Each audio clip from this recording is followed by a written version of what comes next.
Welcome back to our channel.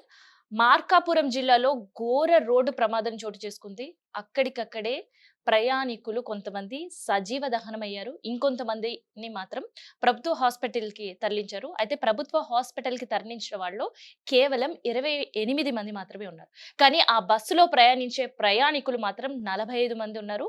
అయితే ఇద్దరు డ్రైవర్లు, ఒక క్లీనర్‌తో కలిపి 48 మంది. సో, ఈ 48 మందిలో ఎవరు చనిపోయారు? ఎవరు బ్రతికున్నారు? ఎవరికి క్షతగాత్రులుగా మారారు? ఎవరికి ట్రీట్‌మెంట్ అందుతున్న విషయం తెలియక అక్కడుండే బంధువులు ఆందోళనలు వ్యక్తం చేసే పరిస్థితి. అయితే ఒక లిస్ట్ అయితే విడుదలైంది. అయితే పామూరుకు సంబంధించిన వాళ్ళు 7 మంది, కనిగిరికి సంబంధించిన వాళ్ళు 18 మంది, దుత్తలూరుకు సంబంధించిన ముగ్గురు అండ్ వింజామూరుకు సంబంధించిన వాళ్ళు 9 మంది ప్రయాణికులు.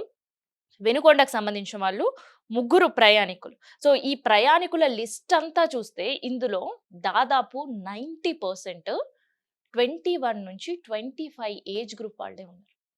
కేవలం ఒక 10% మాత్రమే 25-33 ఏజ్ గ్రూప్ వాళ్ళు ఉన్నారు. సో, ఇందులో మహిళలు కాస్త తక్కువున్నా కూడా చదువుకునే పిల్లల ట్రావెలింగ్ ఎక్కువుంది అని జెప్తున్నారు. సో, ఈ హరికృష్ణ ట్రావెల్స్‌కి సంబంధించిని ప్రమాదం జరిగింది. ఆ బస్సు హరికృష్ణ ట్రావెల్స్‌కి సంబంధించిందే అని తెలిసిన వెంటనే ఏజెన్సీ దగ్గరుండే ఏదైతే కౌంటర్స్ ఉంటాయో అవన్నీ క్లోజ్ చేసి అక్కడి నుంచి సిబ్బంది పరారైన పరిస్థితట.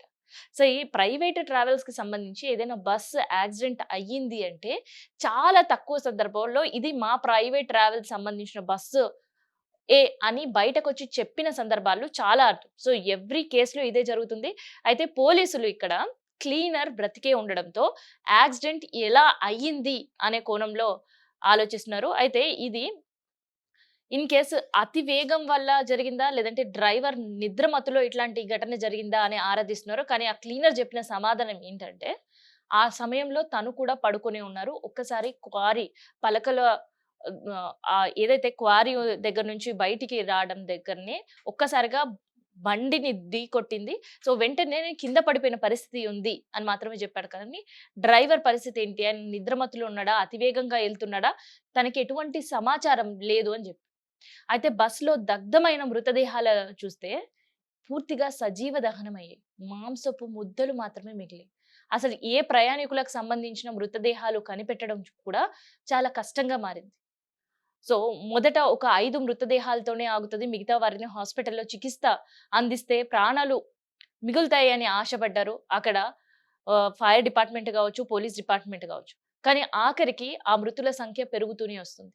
సో, 5 కాస్త 10 మంది మృతదేహాలు, 10 కాస్త ఇప్పటికి 13 మంది మృతదేహాలు బయటికి వెలికి తీసిండ్రు. ఇంకొన్ని మృతదేహాలు కూడా బస్సులోనే స్టక్ అయిపోయిన పరిస్థితి. సో, మాంసపు ముద్దల్ని బయటికి తీసుకురావాల్సిన సిట్యుయేషన్ కనిపిస్తుంది. అయితే ఈ ప్రయాణికుల లిస్ట్ తేలాలి అంటే హాస్పిటల్‌లో ఉన్న వాళ్ళు ఎవరు అనే లిస్ట్ తేలితే తప్ప తెలీదు. అయితే ఇది ఏ కారణంగా జరిగింది అనే కోణంలో గూడా ఇక్కడ దర్యాప్తు ముమ్మరంగా సాగిస్తున్నారు. అయితే పాల పలకల క్వారీ దగ్గర ఎక్కువ వెయిట్‌తో ఉండే ఒక లారీ లోడ్ రావడం, అదే సమయంలో బస్సుని ఢీకొనడం. దీంతో డీజిల్ ట్యాంక్ ఒక్కసారిగా పేలడం, నిప్పు రాజుకుంది. క్షణాల్లోనే బస్సు కాలిపోయిన పరిస్థితి ఉంది. కేవలం బస్సుకు సంబంధించిన ఇనుప ఫ్రేమ్‌లు తప్ప బస్సు ఇంకేమీ మిగలలేదు. సో, ఆ బయటపడ్డ ప్రయాణికులు కూడా ఇంకా ఆ షాక్‌లోనే ఉండే పరిస్థితి. సో, చాలా మంది ప్రయాణికులు నిద్రలోనే సజీవ దహనమైన సిట్యుయేషన్ కనిపిస్తుంది.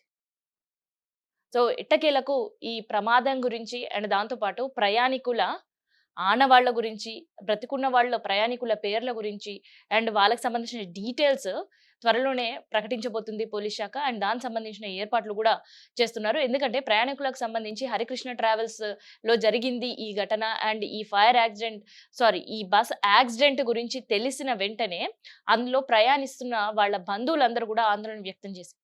సో, క్షేమంగా ఊరు చేరతారు అనుకున్న సందర్భంలో ఇలాంటి దారుణం జరగడం అండ్ తెల్లవారుజామున ఇట్లాంటి ఘటన జరగడంతోటి టెన్షన్ వాతావరణం కనిపిస్తుంది.